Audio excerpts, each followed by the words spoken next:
prezados irmãos, boa noite a todos. Existe um animal, chama lagosta, um animal marinho, e ele vai criando em cima dele uma casca. Essa casca, com o tempo, vai pesando, vai apertando, vai comprimindo ele. E esses movimentos que esse animal faz, ele acaba sendo prejudicado. Essa lagosta que nós conhecemos, ela se encosta no fundo do mar, numa pedra, e vai se mexendo, vai se mexendo, vai se mexendo, até que essa pedra, com o esforço dela, faz com que essa casca saia de cima dela, tira esse peso, essa carcaça. Então nós, irmãos, que estamos aqui estudando o Espiritismo, temos vontade de conhecer uma nova vida, uma nova oportunidade, um novo caminho. Esse caminho pode ser do Centro Espírita, que estava o nome antes aí, que nós fizemos uma palestra a semana passada. Libertação, pode ser uma libertação para nós. Aqui o nosso centro é Irmão Joaquim Cacique de Barros. E o tema que nós vamos abordar hoje é autoconhecimento e transformação moral. Então nós pegamos uma história, uma passagem de Jesus no nosso planeta. Cada momento, cada vida, cada situação, Jesus deixou um ensinamento. E esse ensinamento foi tão profundo que mesmo hoje, há 2000 anos tenham acontecido, nós temos ainda muita coisa para aprender. Talvez várias encarnações nós ainda vamos passar para compreender um pouquinho daquilo que Jesus nos ensinou através do Evangelho. Então nós todos estamos buscando uma mudança, uma transformação, porque a gente já não aguenta mais esse peso. Tanta coisa que a gente vê na televisão, a violência, a nossa vida, nós não estamos satisfeitos com a nossa vida. Eu penso que todos que estão aqui buscando alguma coisa diferente não estão satisfeitos com a vida que estão levando. A gente procura tanto aqui ser feliz, vai tanto em busca de bens materiais, e será que é esse o caminho mesmo que nós devemos seguir? Será que a gente não está um pouquinho equivocado nos nossos conceitos, né? Então, com a palestra de hoje, com o tema de hoje, né? É o conhecimento, o autoconhecimento, é olhar para dentro de si, olhar para dentro de nós, ver o que nós somos, o nosso procedimento. A gente olha tanto para os outros, né? Julga tanto os outros, fala tanto dos outros, né? Mas a gente esquece de olhar para nós mesmos, lá para o nosso fundo, como que a gente está agindo. Então assim, esse autoconhecimento, né? Ele vem lá, Allan Kardec perguntou para os médiuns, e os médiuns perguntaram para os espíritos na questão 919, qual é o meio assim de a gente se conhecer melhor? E aí os espíritos responderam que um sábio da antiguidade já tinha nos dito: conhece-te a ti próprio. Então assim, a gente tem que se conhecer, se olhar, ver como que nós estamos agindo.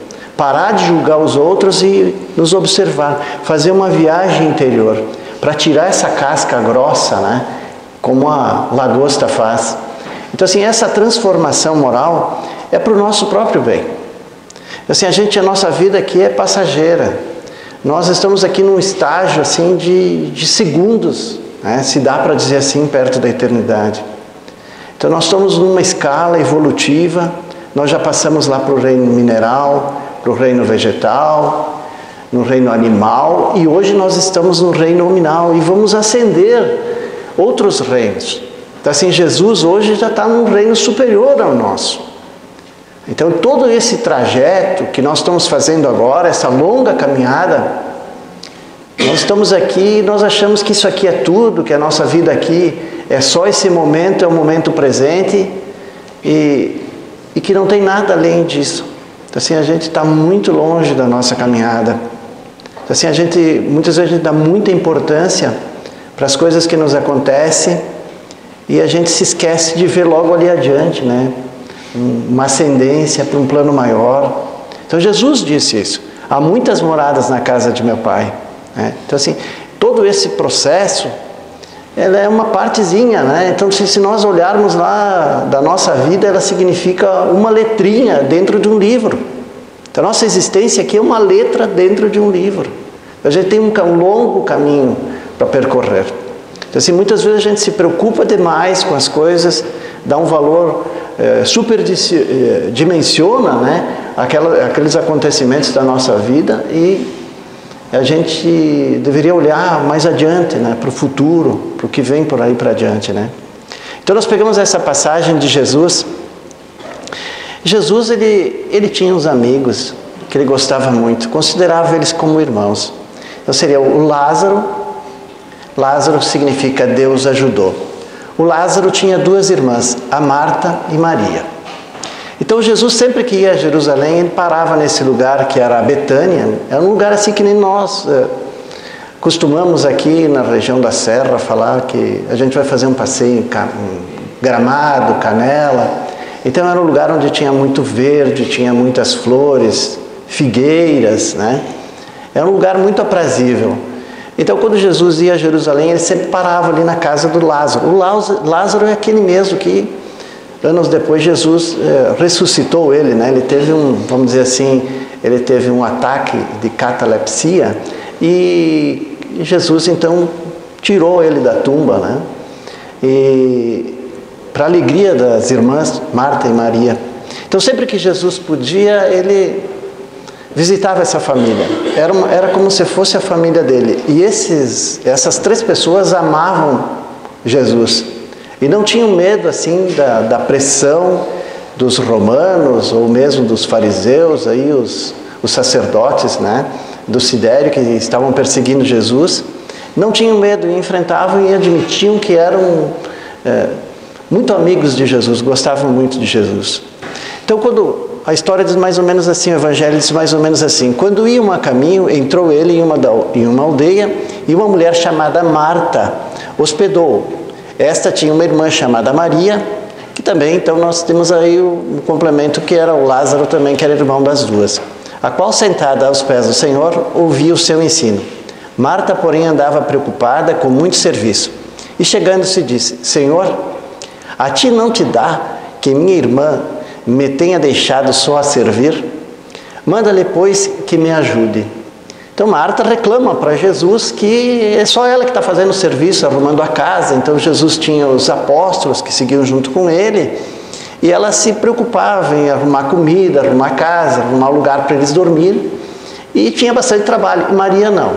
Maria teve uma outra postura. Maria sentou, ficou ouvindo o que Jesus tinha para dizer. Imaginem só, meus irmãos, nós podermos receber Jesus na nossa casa e Ele conversar conosco.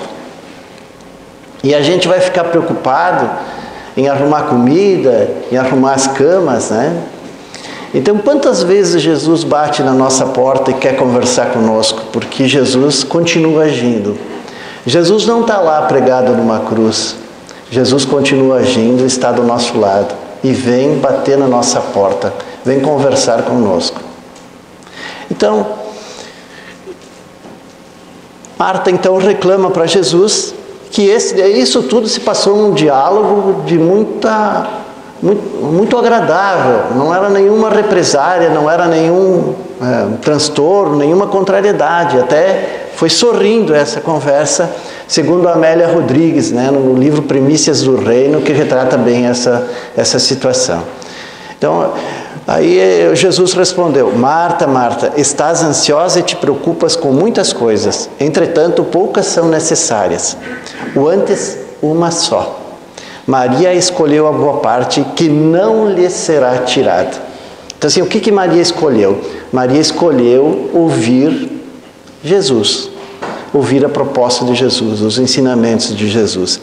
Esta parte no Evangelho é retratada por Lucas. O único apóstolo que retrata essa passagem do Evangelho foi Lucas. Lucas era um médico grego, de origem grega, né? Portanto, E ele trabalhava nos navios, era obrigatório nas viagens aí ter um médico a bordo. E Lucas então fazia esse trabalho. Quando ele conheceu Paulo, ele se dedicou inteiramente a auxiliar Paulo, acompanhar Paulo na sua missão. Então esse muito bem retratado por Lucas essa passagem. E aí o Senhor continua, né? Jesus, no caso, continua, ele conta uma história assim. Um homem casado recebeu a notícia de que o rei passaria pelo seu lar. Preparou a casa com a esposa, e quando o monarca chegou, ele a cercou para ouvi-lo e homenageá-lo, enquanto a mulher correu a atender as pequenas tarefas. Mas o rei ali não podia ficar, e após o repasto ligeiro, partiu. Somente aquele que o escutou se inteirou do programa do seu reinado, o que era mais importante. Então assim, Jesus conta uma história. Olha, tem um rei, né, chegou numa casa e quis conversar e explicar as propostas do seu reino. No entanto, a esposa não ficou ouvindo e acabou deixando de ouvir aquelas propostas do rei. Mas o Senhor, o dono da casa, ouviu e aprendeu aquelas propostas que o rei estava fazendo. Então Jesus, com esse exemplo, ele diz, olha, eu estou aqui dando uma nova oportunidade de vida, uma nova maneira de viver, né? De ver as coisas, de ver o mundo. E usou essa história. Então assim, Maria e Marta responde, desculpe-me, justificou Marta, são os velhos hábitos muito enraigados. Isso aqui é importante. Então assim, o que Maria diz? Ela age automaticamente, sem pensar. E é o que muitas vezes acontece conosco. Nós agimos sem pensar, sem escolher, sem discernir. Então assim, Senhor, me desculpa, é a maneira de fazer, eu sempre faço assim, é um hábito. E aí Jesus responde para atingir a plenitude, acrescentou o amigo, só uma coisa basta. Espírito de luta capaz de arrebatar as velhas algemas e renovando, entregar-se totalmente às coisas do Pai Celeste. Então assim, para a gente mudar a nossa vida, o nosso jeito de viver, os nossos hábitos, é necessário que a gente tenha força de vontade, né? Um espírito de luta capaz de arrebentar essas correntes que nos prendem. Tem razão, concordou a anfitrioa. Então, essa pequena passagem que Jesus conversa, Maria, ela procura ouvir o que Jesus disse. Marta procura continuar trabalhando no automático.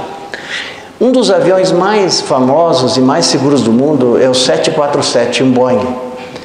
O que o piloto faz? Ele sobe, quando ele fica 10 mil quilômetros de altura, ele simplesmente coloca no piloto automático e o avião vai. Quando ele vai descer, ele chega no lugar, aí ele assume e desce. E assim, muitas vezes nós estamos agindo no piloto automático.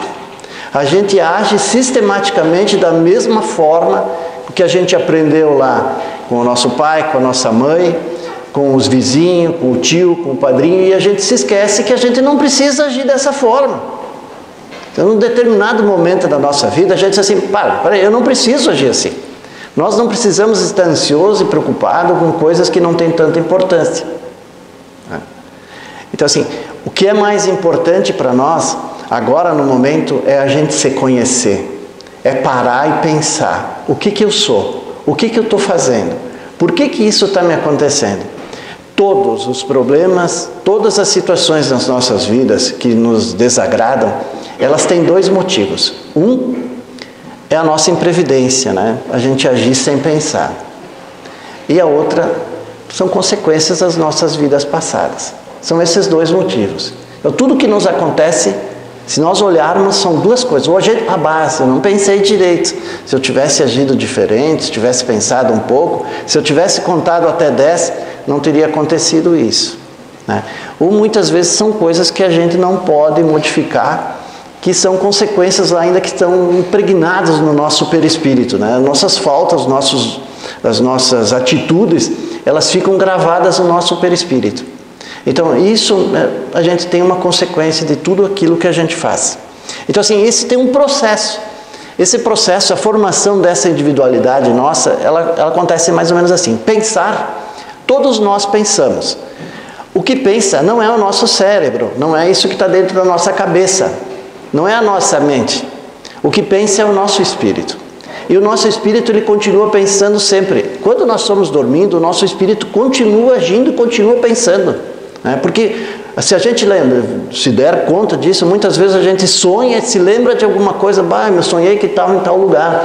Então assim, o nosso espírito, ele continua trabalhando, mesmo quando a gente está dormindo. Tá? Então assim, quando a gente está acordado, a gente tem uma oportunidade ali, tem uma opção, né? Então a gente pensa, a gente não para 1 minuto de pensar, 1 segundo de pensar. Né? Então assim, é que nem um enxame de abelha. Né? Vem, os pensamentos vêm assim.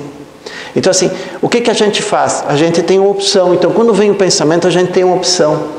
Vamos discernir, vamos escolher. A gente tem essa possibilidade. Nós temos o nosso livre-arbítrio, o nosso poder de decidir e escolher. Então, como é que a gente vai escolher?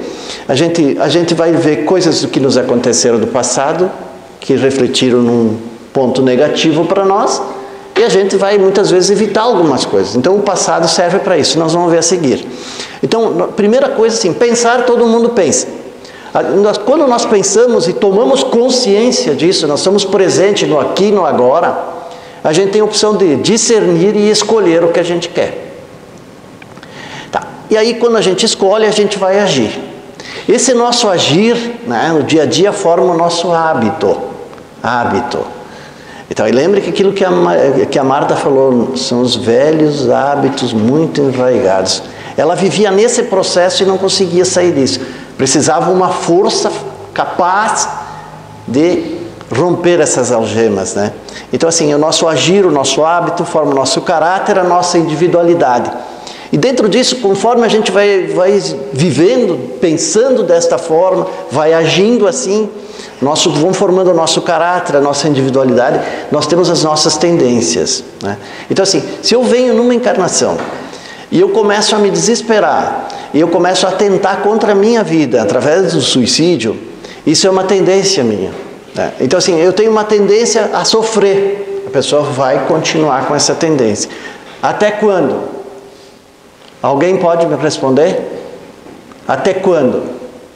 Eu tenho um velho hábito da bebida, ou de fumar. Até quando? Alguém pode me responder? Alguém pode? Até quando eu decidir parar de mudar? Quando tiver força de vontade suficiente para romper aquele padrão, e aí o que vai acontecer? Aí eu vou começar a pensar, eu vou ter opção, eu vou discernir, eu vou escolher, eu vou agir, eu vou ter meu hábito, eu vou ter o meu caráter, que vai ser diferente, eu vou ter a minha individualidade e as minhas tendências vão mudar também. Então assim, todos nós temos uma coisa que nos puxa para o bem dentro de nós. Então assim, a nossa consciência, né, onde está registrada a lei de Deus, ela sempre está fazendo com que a gente vá para o lado do bem. Então assim, quando a gente se dá conta disso, e a gente coloca uma força de vontade capaz de mudar, de romper essas algemas que nos fazem agir sempre da mesma forma, acontece a mudança. Então assim, quando a gente começa a pensar diferente, todas as coisas começam a mudar. Então assim, quando as nossas células vão reproduzir, elas levantam, elas têm uns caninhos, tipo de uns caninhos assim, elas ficam, são 9 de cada lado. Elas levantam assim para cima e perguntam lá para nossa mente, como é que tu quer essa célula? Eu quero uma célula com saúde, alegre e feliz. Aí ela vai lá e reproduz uma célula alegre e feliz, com saúde. Quando ela olha para cima e diz, hoje não estou bem, isso aqui, eu estou com muita raiva do fulano. Qual é o tipo de célula que ela vai reproduzir?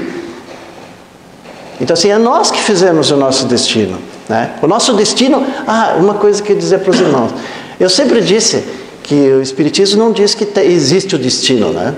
Eu vou mudar isso, existe o destino sim, e o nosso destino é para o bem. O nosso destino é para nós romper esses padrões limitados, né, que nós temos.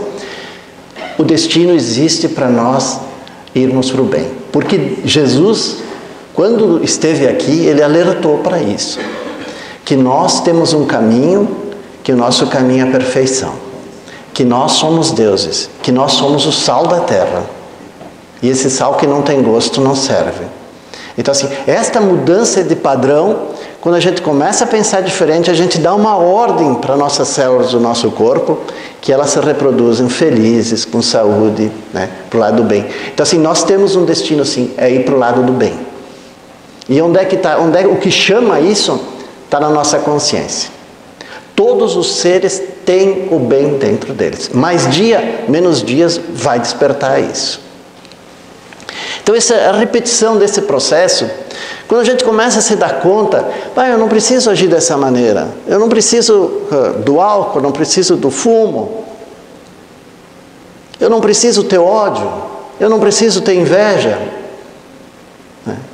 Eu não preciso mais falar mal dos outros. E aí há uma transformação. Há uma ordem. Há uma ordem para as nossas células, para o nosso corpo. E essa transformação começa a se operar. E aí vem a alegria, a saúde, a felicidade. E a repetição desse processo, a gente vai conseguindo consolidar aquilo que a gente planeja para o nosso melhor. Então assim, isso não é um processo que a gente faz numa semana. Não é um processo que se faz num mês. É um processo lento. Zaqueu, que foi aquele cobrador de impostos que queria ver Jesus e subiu numa árvore. E os irmãos acham que Zaqueu dividiu os bens com os pobres? Sim ou não? Quem acha que sim? Pode levantar a mão, quem acha que ele dividiu? Quem acha que ele não dividiu? Quem acha que Zaqueu não dividiu os bens? Tem um.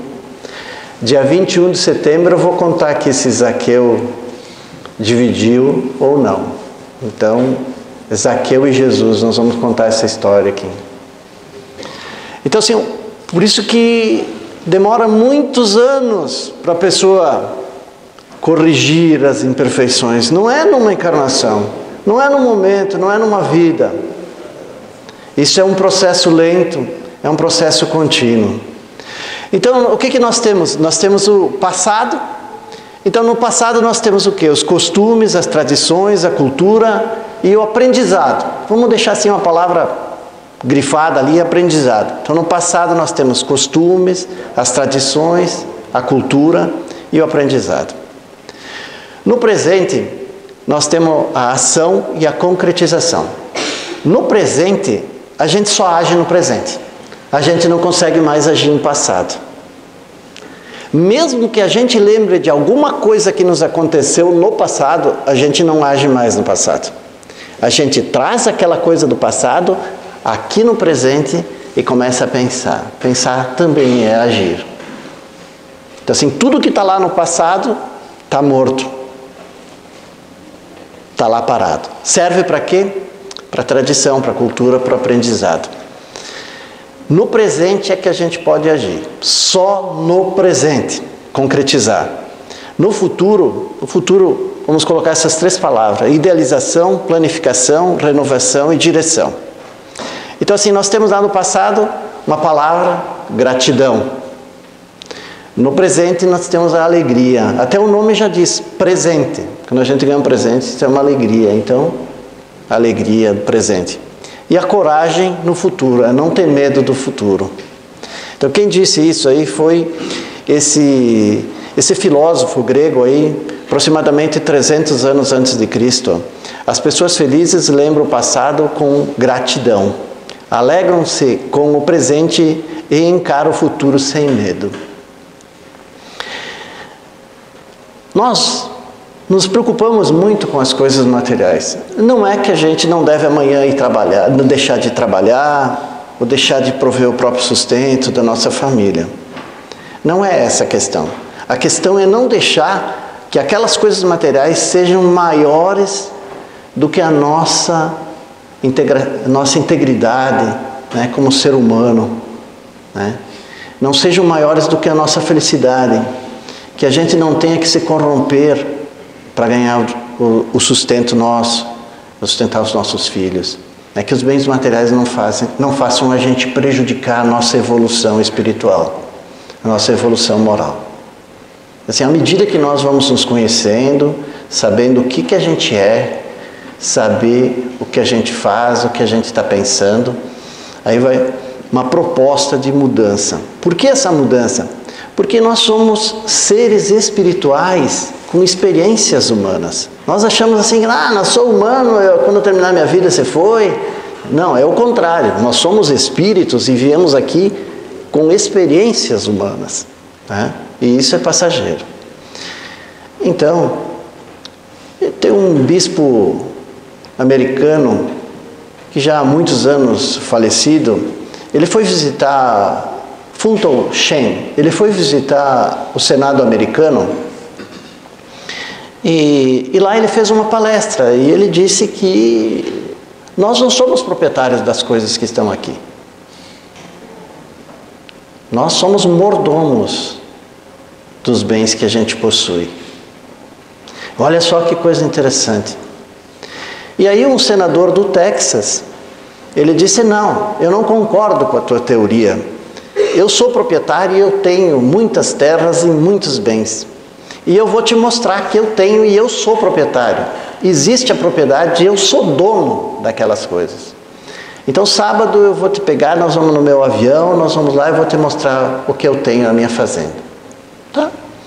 Aí o bispo foi com ele, foi lá, foi no avião dele, foi lá na fazenda dele, desceu no aeroporto dele, conheceu as propriedades, aqui, lá é o meu gado, lá é minhas plantações, aqui isso, aqui aquilo, lá a sede da fazenda. E aí ele perguntou o senador perguntou para o bispo, mas tu viu? Eu sou dono de tudo isso aí.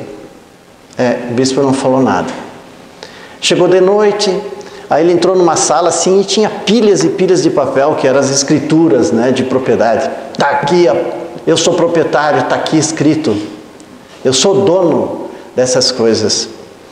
E aí o bispo olhou para ele, sou ou não sou dono? Aí o bispo olhou para ele e disse assim, olha, faz o seguinte, me pergunta isso aí, daqui a 40 anos que eu te respondo. Então o senador tinha 40, tinha 60, daqui a 40 anos não era mais nada dele.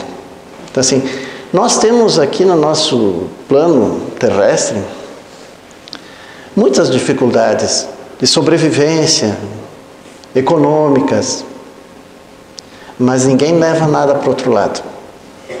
E hoje a gente está aqui, eu tenho isso, tenho aquilo, eu tenho aquele outro, e aí os velhos hábitos muito enraizados fazem com que a gente trabalhe para ter as coisas, para seguir, para ir por aí, e para onde?